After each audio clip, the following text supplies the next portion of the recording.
Yes. Next week, do you want to use the whole 4 minutes or just a portion? I think we will, but I'm going to work with it this week, and I'll just keep you apprised of, how we want to play this out. But it's a good story that needs to be told. And there's certain times in there, say from this time to this time, let me know to make sure. Either that, or I'll just do it myself, Christian, to save you the trouble.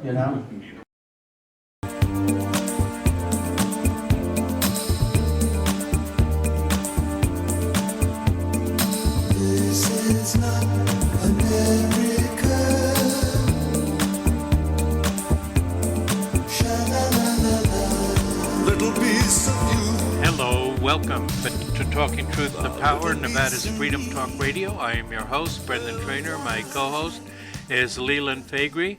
And Leland, I see you got down from Lake Tahoe today. I did. It was a lot easier with four-wheel drive engaged than it was going to me last week. Okay. It was 21 degrees, got down to the valley floor, went through Genoa. Mm-hmm. I didn't want to go down twice. Okay. The lake and then down Spooner. And saw a couple of deer across the road. It's lovely approach to the station this morning. All right. And, today is Wednesday and tomorrow is Thanksgiving. It is? Yes. America's oldest holiday. 400 years next year. Uh-huh. Next year it'll be the 400th year that is the historical aspect of the story. Okay. Yes, because it started in the very first colony, the Pilgrims, or well, actually the second colony. Wasn't Jamestown the first? Yes. Yeah. And boy, what a successful first year they had.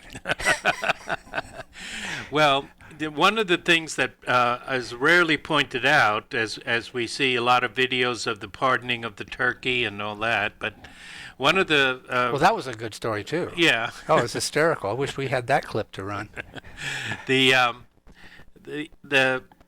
What the Pilgrims gave thanks to was a bounty, but what they don't point out is that, as you said, when they first came over... It was a disaster. Yeah, they were a communal organization, a collective, basically. Socialist. Yeah, socialist. And that they would decide communally how much land to plant and who would harvest the land and so on. And what developed is what's called the tragedy of the commons, which is that when everybody owns something, nobody owns it. And so there's really much reduced incentive for improvements and to actually work hard. Why work hard when those few who do work hard will provide everything you need, so you can just slack off and get the results? They were not tenacious. They were not hardworking, those original colonists. Right. And they were thieves, some of them. Yeah. Oh, yeah, they just stole. Yeah, I mean, I don't know why we weren't told that in public school. Oh, yes, I do know why we weren't told that in public schools.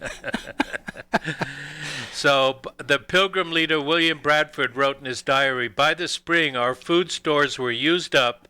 People grew weak and thin. Some swelled with hunger. And they began to think how they might not still thus languish in misery." They went hungry for years. Yes. Yeah. And so they finally hit upon the idea that maybe they should divide this commune up into parcels and assign each Pilgrim family its own property. And then, as Bradford again put it, they set corn, every man for his own particular. And so they stole everybody else's food. And assigned every family a parcel of land. So it is private property that what keeps us from the tragedy of the commons. The commons is a shared resource. That means it's really owned by no one, and no one person has much incentive to protect it or develop it. So the Pilgrims' simple change to private ownership is what created the bounty, not any religious incantations or even the help of the Indians in learning how to plant maize and so on. All of that was secondary. The primary reason why the Pilgrims were able to enjoy their bounty is that they decided to go the way of private property. Mm-hmm. And And God gave them that inspiration. Yes. Well, there's very little in the Bible that's against private property. I mean, when they say Jesus is a socialist, I have to just shake my head. But they don't fully comprehend what that characteristic is, and Right. so they just merely accept it without analyzing it. Right. Because he was nice to people. And he said everybody should love one another.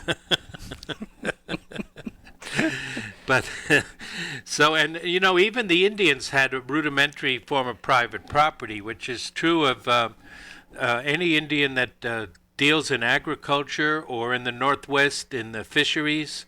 They generally had at least rudimentary sense of private property, as opposed to maybe the more nomadic Indians of the Great Plains, who were basically slash and burn, without any, with non-private property, but just basically, this is our territory, and we will kill you for more territory, and so on, and just exploit the land that way. But those Indians that harvested and or gathered fish, they were basically following the general rules of private property, which is, in these days when we have so many millennials confused about the meaning of socialism, or millenniums and younger, Gen X and Gen Z, or whatever. What comes after Gen Z, by the way? I have no idea. What would they start over with A? Cultural elitists must know where this is going. Oh, yeah. Because they set it up in the first place. Yeah.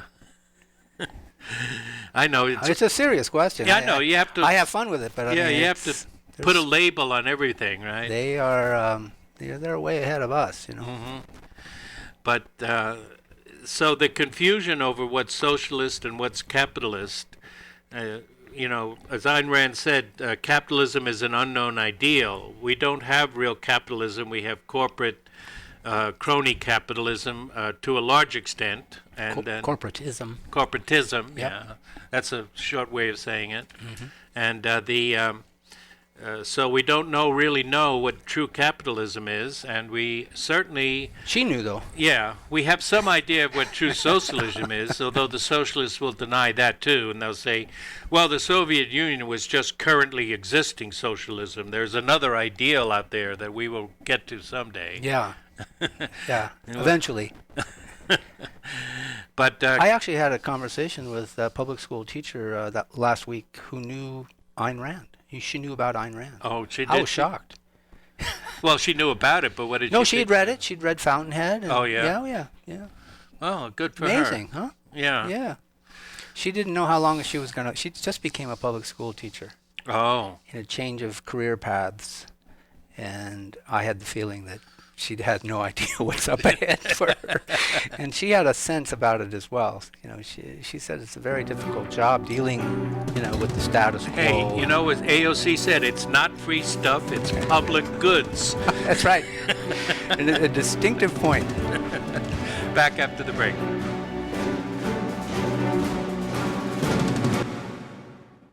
Home at Last opens doors to family, to freedom, to finally making it yours. Home at Last, a program of the... This is America Matters Media on AM 1180 KCKQ, a Lotus broadcast station. The power of radio since 1967.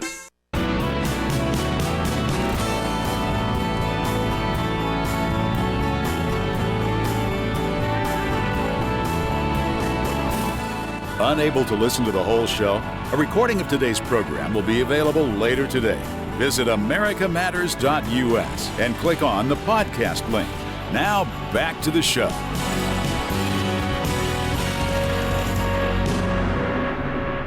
Hey, welcome back to Talking Truth to Power. I'm your host, Brendan Trainor, my co-host, Leland Faegre. And the initial set of hearings on the impeachment, the Shifty Schiff-led hearings, is finally over. And we're going to see... Finally over, yeah, that's a good way to describe it. When will this thing end? Yeah, I know. For those of us who feel compelled to watch it, it was like Chinese water torture. Yeah, but to a we're large wonks, extent. We like watching that stuff, but the average person wasn't, and the numbers are revealing. Right, exactly. They're starting to come in, and there's nothing sexy about it at all. American people are walking away from this thing. Even Fiona Hill. She was even Fiona. not quite sexy to me, but she was the most impressive neocon who testified, and there's no doubt that she has a certain amount of gravitas and an impressively organized mind, and she can express herself in continuous sentences, which is more than you can say about a lot of politicians. Well, that's why they lost the American people. Yeah. Except, it has been said that anybody with a distinctive British accent could read the phone book and people would think they were an expert. That's very good analysis, yeah. I think I'm almost in that camp myself, Queen's English is pretty attractive. Yes, it is. But a lot of people don't know much about her. We know that she was born in northern England, in Bishop Auckland, County Durham, and is the daughter of a coal miner, to her credit, Alfred Hill, and a midwife, June Murray. And her mother still resides there, her father's deceased. She early on had an interest in Russia for some reason, and she went to Harvard, where she earned her, where else would you go? Yeah, I know. Where she earned a PhD with under the tutelage of Richard Pipes. A lot of people probably haven't heard of him. He was one of the original neocons. Anti-communist, which really means anti-Stalinist, but pro-Trotskyist. Pro-war. Yeah, pro-war, spreading, instead of spreading communism at the point of a gun like Trotsky, now the word is to spread democracy at the point of a gun. And like Bolton. Yeah, Richard Pipes' son is even more of a neocon, and he is directly one of those who was founded, pushed for the war in Iraq. And she's also a member of the Council on Foreign Relations. Are you surprised? First thing I looked up when I saw her name on the those who were arriving to testify was whether or not she was a member of the Council on Foreign Relations, and lo and behold, there she was. Yes. So. And she's still there, unlike some who are walking away from the organization. Right. Because they don't want the taint anymore in the Trump era. She's still there. She's part of that deep state apparatus. Mm-hmm. Yes, but, we all know the deep state doesn't exist. But if it did exist, she would be part of it. She'd be part of it. Yes. And she also lived in Soviet Russia for a while, at least as an exchange student. But even though she's smart and articulate, she's just stuck in this Cold War mentality. And what I would call definitely blue empire. Remember, what we're really watching here is a division within the ruling class to some extent. Trump is the outlier, I think, that is, although he's still empire, but he's dividing these different factions. And the blue empire is largely the State Department, which we saw on parade for the last 2 weeks, and the CIA. And they are the backbone of the Democratic faction of the empire. And they're virulently anti-Russian and actually a little bit more pro-Iran, although also, of course, certainly pro-Israel. And they... So you're saying like Sondland, for example. Right. He's still scrambling for a place. Is that what you're saying? Yeah, I think so. Yeah, because he was a Bush supporter in the old, pre-Trump era. But now he's looking for a place where he belongs. Yeah, I think that's pretty good analysis, actually. Yes. Yeah. He And he rolled over once Jordan went at him. Yes, he did. Oh, my God. Yeah, he was totally appeasing the Democrats, and people like Ken Starr were wagging their heads and going, this is important testimony from Mr. Sondland, If this was a professional fight, they would have called it. They would TKO to the Democrats. But it was something else. But then, of course, the counterattack from Devin Nunes and the other Republicans, including, of course, our friend Jordan, Radcliffe, all of them, they had their way with him, and there wasn't anything left of Sondland by the afternoon. Right.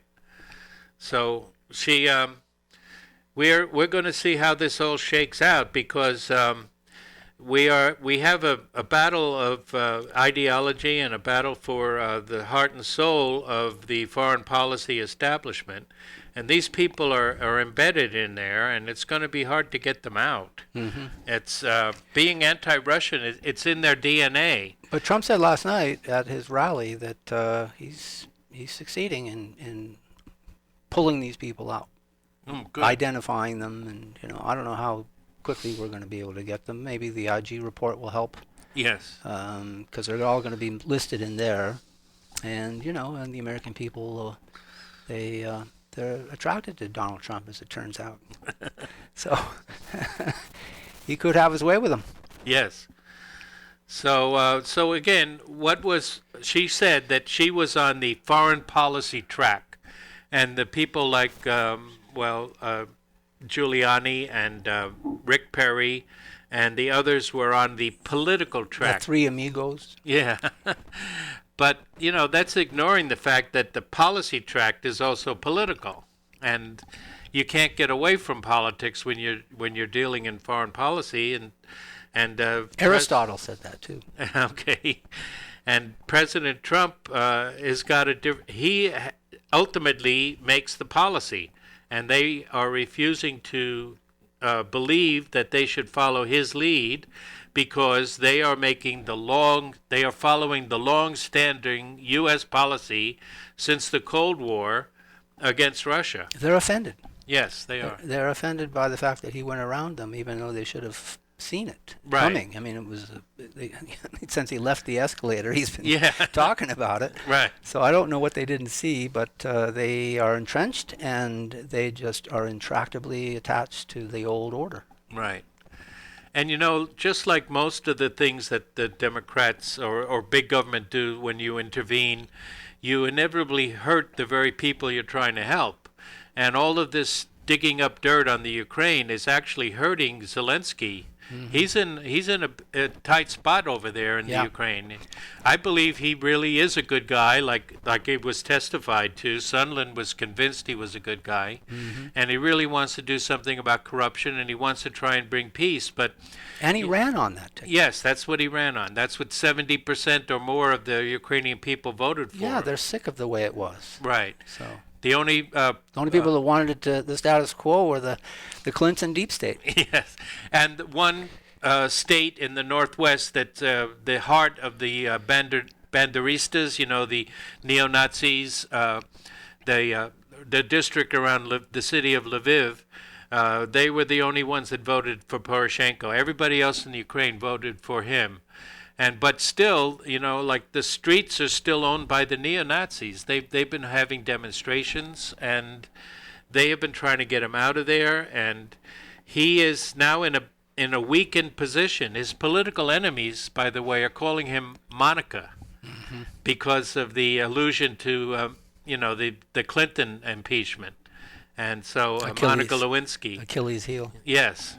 And he's got to meet with Putin soon to try and figure out the strategy. And that's set up already, isn't it? Yeah, December 9th. December 9th. Yeah.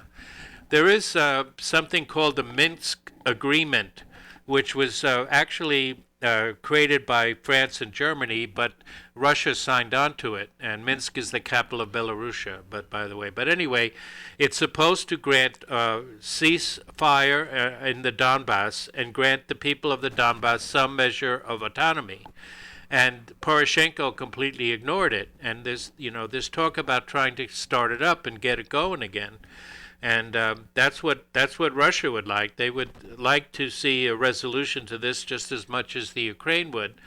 But all of this stirring up what's going on in the Ukraine has weakened Zelensky's position. No doubt about it. I think it's in the interim, but I think he'll come back I quite hope strong. So. Yeah. I hope so. So, but like you say, like President Nixon said, I love my country. And then, like others say, but you always hurt the ones you love. Yeah. And that's what they're doing. Whenever the government intervenes, it creates all kinds of unintended consequences.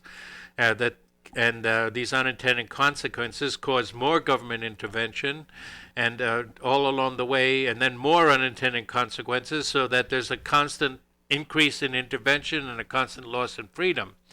That is, the libertarian insight, and we can see it being worked out now in this case.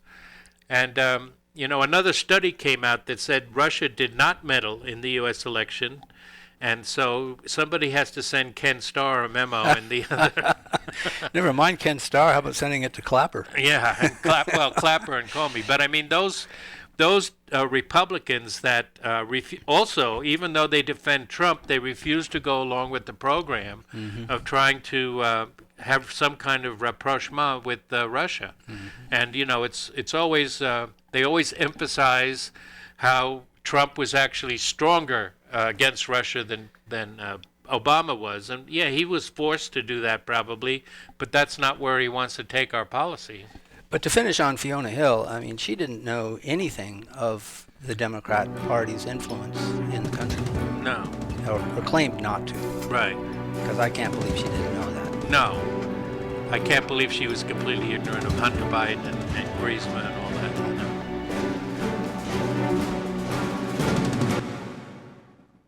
We're talking to Victor from Precision Diamonds. Victor, we have talked before about the fact that you started 27 years ago in Park Lane Mall in a little kiosk. You are now in your own building.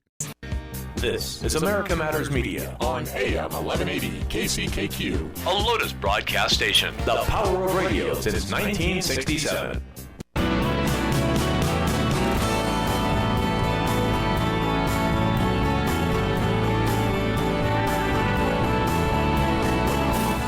To join the conversation, call 844-790-TALK. That's 844-790-8255. Now, back to the show.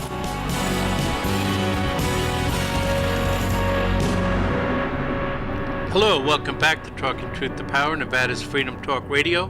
I am your host, Brendan Trainor, our co-host, Leland Faegre. And we saw the fifth Democratic debate. You saw it. I saw it. Well, all right. I have trouble sitting through that. It's just awful. Well, actually, I didn't actually see it because I was at work, but I saw, the highlights of it.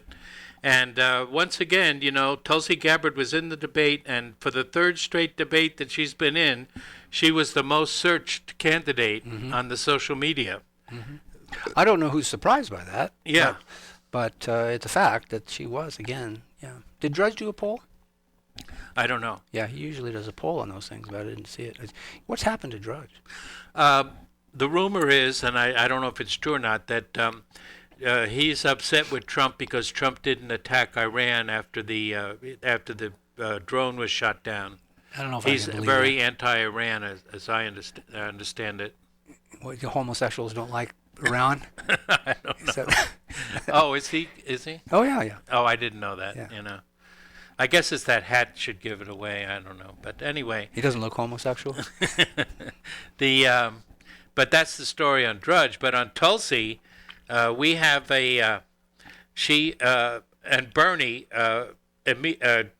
called a spade and said the overthrow of Evo Morales in Bolivia was a coup, and no other mainstream media or Democratic candidate have come out with the C word regarding what happened in Bolivia. And basically because we're backing it, and if the U.S. backs it, it's not a coup. And it's for their own good. Yeah. Remember, like in Venezuela, when Bolton kept saying, "This is not a coup. This is not a coup." All you have to do is look at Iraq and Syria. Yeah. So anyway, she during the debate, Tulsi also took on Kamala Harris and Pete Buttigieg, or as I'm starting to call it, Pete Buttigieg. Someone coined that expression, didn't they? I think it was me. Okay. All right. I'm not surprised by that. Yeah, okay. That's why you're an award-winning writer. Yes. And anyway, she took on Harris and Buttigieg, and Kamala Harris said it was unfortunate that we have a candidate on the stage who spent the entire second term on conservative Fox News bad-mouthing President Obama and so on. And who was that? Harris. Oh, okay. Uh-huh. Harris came at Tulsi with that. And, Tulsi just said that, nobody's listening to Kamala Harris. No, I don't think so. Nobody's paying attention to what she says. She's the candidate that was at this point, yes. And then, but she took Harris down, and what is really good was the way she took Buttigieg down, because she tried to confront him at the fourth debate, and they wouldn't let her. And so in this debate, she said that, she has all this experience in the military, served in combat. Well, Buttigieg was basically a chauffeur. Yeah, well, he had a desk job somewhere. Yeah. He shouldn't even. He had a desk job in somewhere in the world where he shouldn't even been in the first place. That's his military background. Yes, And Tulsi, of course, is a combat veteran and a medic and a major. She showed her stripes when she took him on, and she attacked him on his willingness, initially on his willingness to send troops to Mexico to combat drug laws. And he responded with ridicule, denial. He smeared it, and of course he pulled out the Assad card, which they all use. This is coming from someone who visited a ruthless dictator in the Far East. And Well, Hillary visited Assad. yeah, so I mean, a lot of people have visited. A lot of people visit yeah. Damascus. And so It she used to be a nice place. Yeah, Till we arrived. So she replied that shows how bad his inexperience and judgment are. And she said, that many people, many leaders, implying that he wasn't, many leaders have met with our adversaries, and she named like FDR with Stalin and Reagan with Gorbachev and others. And you could see that really pissed him off. I mean, I'd like to give a plug for Jimmy Dore, Jimmy, D-O-R-E, Dore. He's a left-wing comedian. He plays a lot of nightclubs. He'll probably be in Sacramento. I don't know if he's ever played Reno.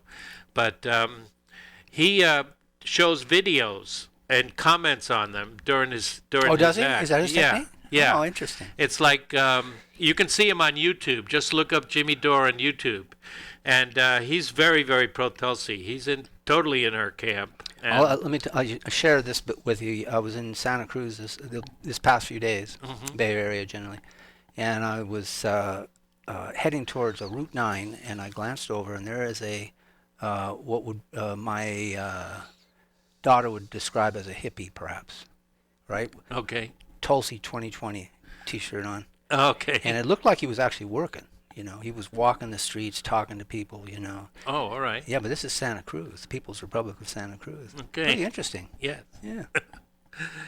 And so you could just see him, and especially when Dore slows down the video and stops it, you could see he was really contorted. And I have to think that a lot of this was because, how dare a woman pull rank on me, Yeah. even though she's a major, Right, exactly. Mm-hmm. And so, again... Apparently the people of Iowa aren't paying attention. No.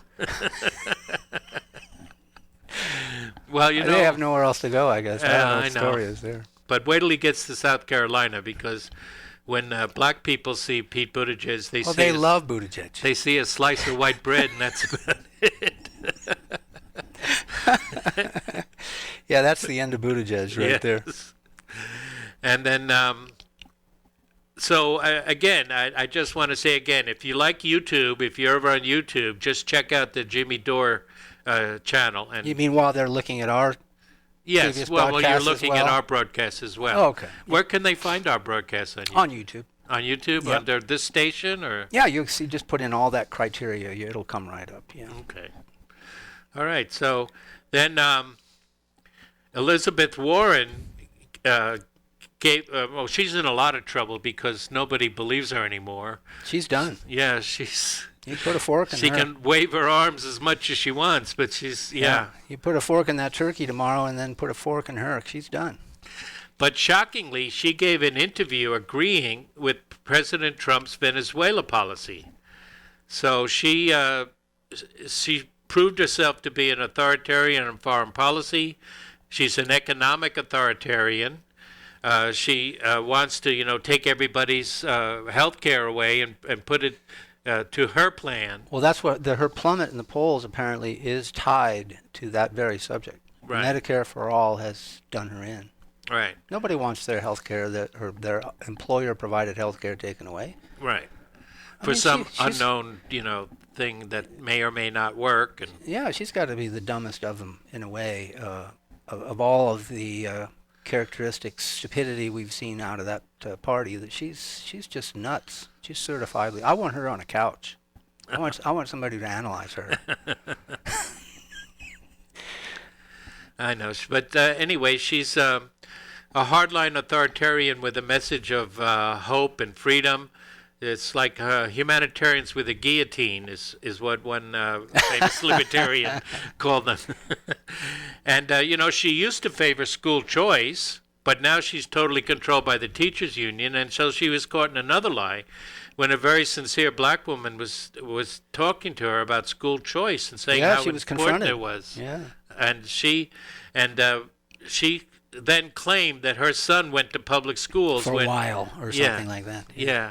When he spent a considerable amount of time safely ensconced away in private schools. So she is done. We'll see how long she can hang on there. But one by one, these people are flaming out like comets in the sky. Which is a little disappointing because it would have been kind of fun to have a socialist up there, because they've already, this is Bernie's second trip around in the neighborhood, and they're going to do him in, just like they did during Hillary's effort to put him out of the way in 2016. So they've done it again, and effectively they've locked out that socialist wing of the party, which would have made it a lot more fun, I think, in a way. And Bloomberg entered the race, and he's another real authoritarian, not only in personal matters. He's the epitome of the nanny state, but a lot of people don't realize he's a foreign policy authoritarian too.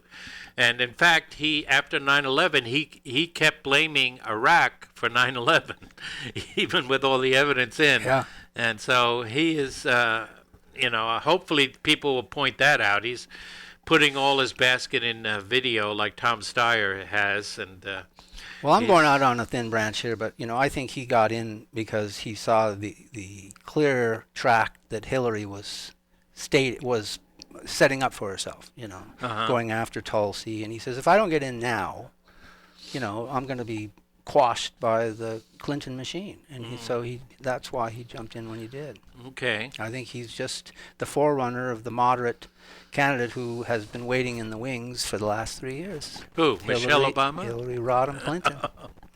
No, but I do think there's a reason why she's out there, as well as that Massachusetts governor.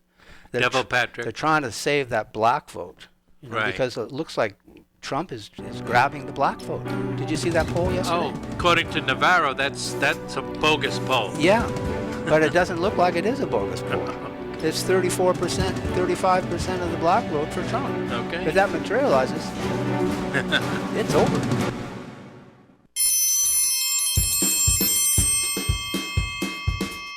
It's your worldwide invite to Barbecue, the Butcher's Kitchen. This is America Matters Media on AM 1180 KCKQ, a Lotus broadcast station. The power of radio since 1967.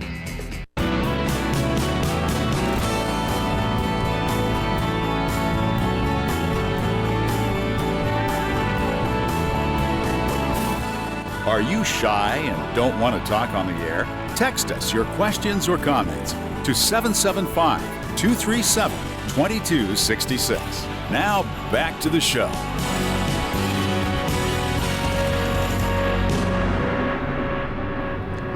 Hello, welcome back to Talking Truth to Power, Nevada's Freedom Talk Radio. I am your host, Brendan Trainor, and my co-host, Leland Faegre. And we were talking a little bit about Tulsi and Bernie saying, coming right out and saying that it was a coup. And because any time you have a military that says, takes away, I mean, there was controversy over the election. I don't want to get into that right now, but when the military comes in and says, we're going to resolve this, that is a coup. That's the definition of a coup. Uh-huh. And instead of letting the courts or the administration a plebiscite handle it. or something. Yeah, right. And regarding the coup, the sources are saying that Senator Cruz of Texas and Marco Rubio were largely behind the coup.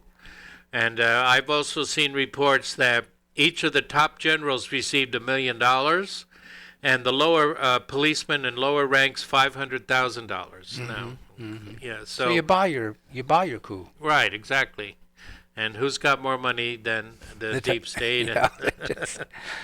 One interesting thing I've come across is that, the Congressman Matt Gaines, who is a Trumper and is actually a non-interventionist, as far as I have heard and been able to see, he is, the rumor is that Secretary of State Pompeo wants to get out of Dodge and wants to run for senator in Kansas. Yeah, but, we've heard this for a year. Well, He's denied it incessantly, but, it could, who knows what's going to happen. Right. Nobody knows. I think But- Matt Gaetz is going to be the next nominee for the Republican Party in 24. you think so? I do, yep. No.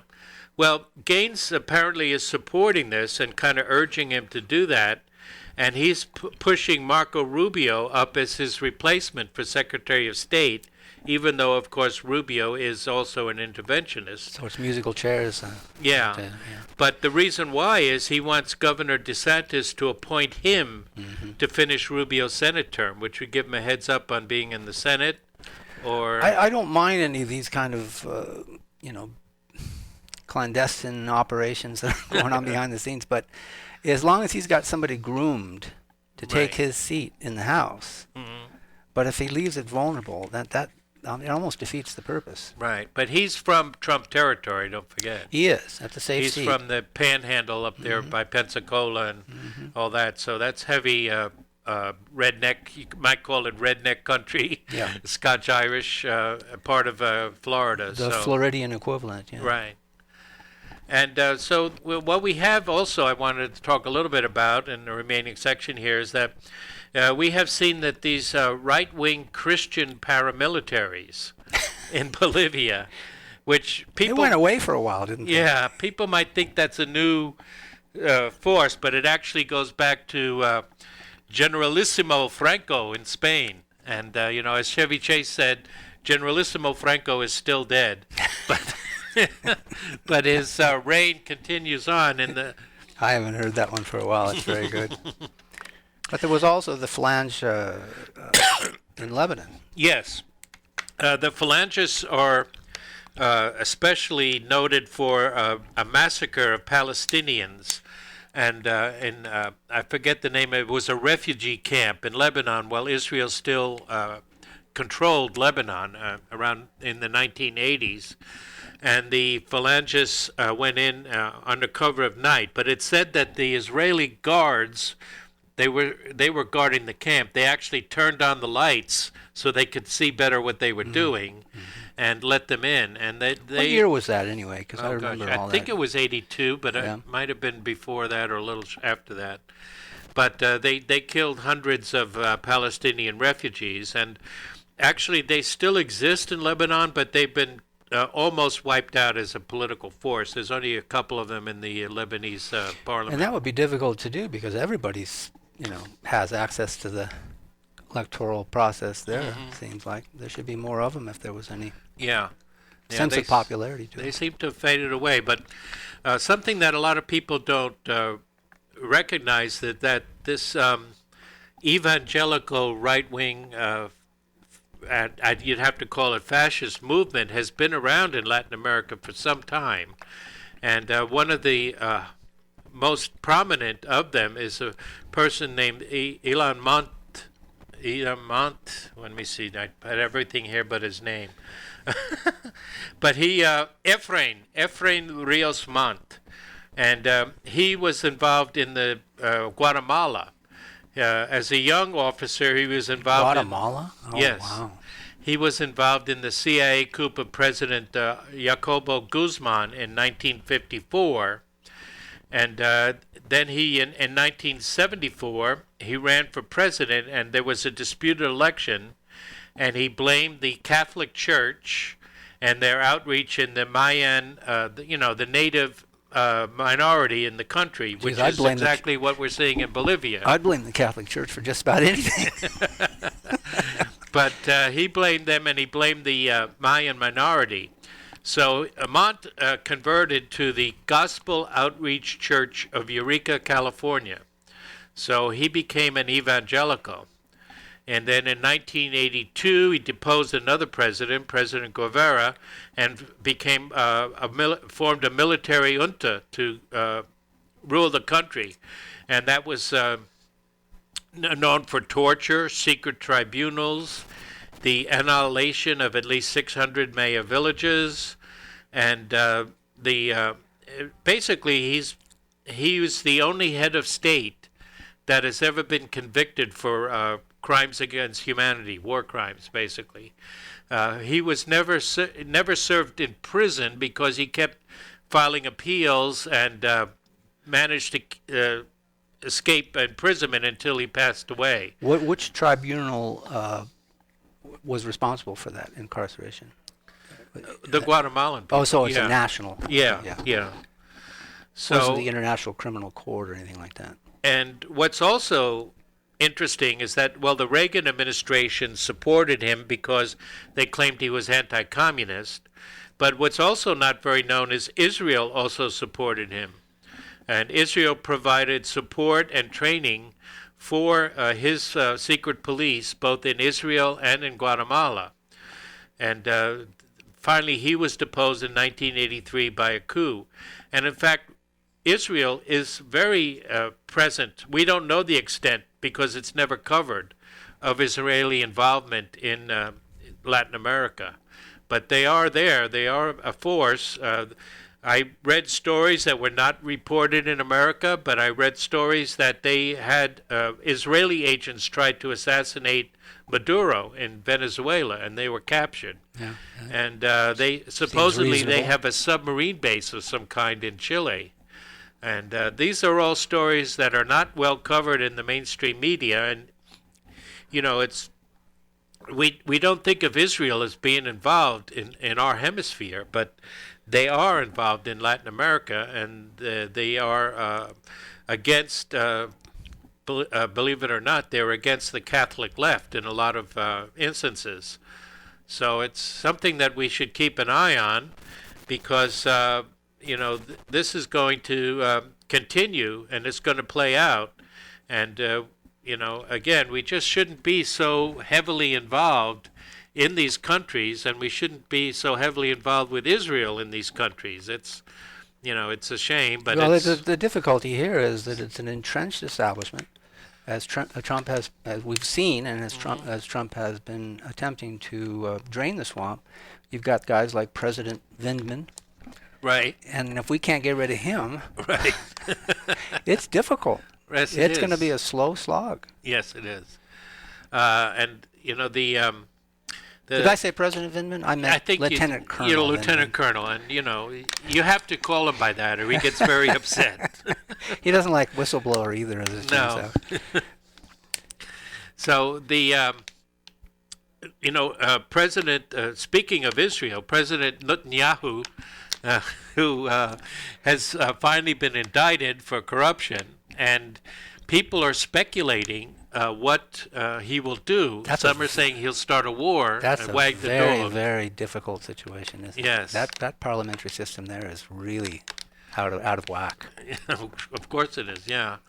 And so if he's going to start a war, I just want to mention that Israel has long proclaimed itself the Samson option, that it's holding in abeyance, and by which Samson option I mean Samson took down the temple after Delilah had his hair cut, and they grew it back, and he did. Yeah, he destroyed the temple, and took the Philistines with him. Okay. But the Samson option is Israel has threatened to use the nuclear bombs that it claims it doesn't have to nuke the world if it's existential. Yeah, the ones they don't have. Yeah. Mm-hmm. If it's threatened existentially by invasion or something. So we have to keep that in mind. If a country is willing to do that, what would Netanyahu do? Some say he will attack Iran. I doubt if he'd do that, but he might stir up a lot of trouble with Lebanon. And so we have to see if he's willing to wag the dog or not. But it's they've got a very divided electorate there. Mm-hmm. It's quite something to watch. How difficult this has been to form a government. Never saw anything like that. It's really something. And this is what they call Blackout Wednesday now. Thanksgiving Eve is a huge night for drunk driving. So on our highways here in northern Nevada and California, watch out. Yeah, especially for all those transplanted Californians that don't know how to drive, and they're texting all the time while they're driving.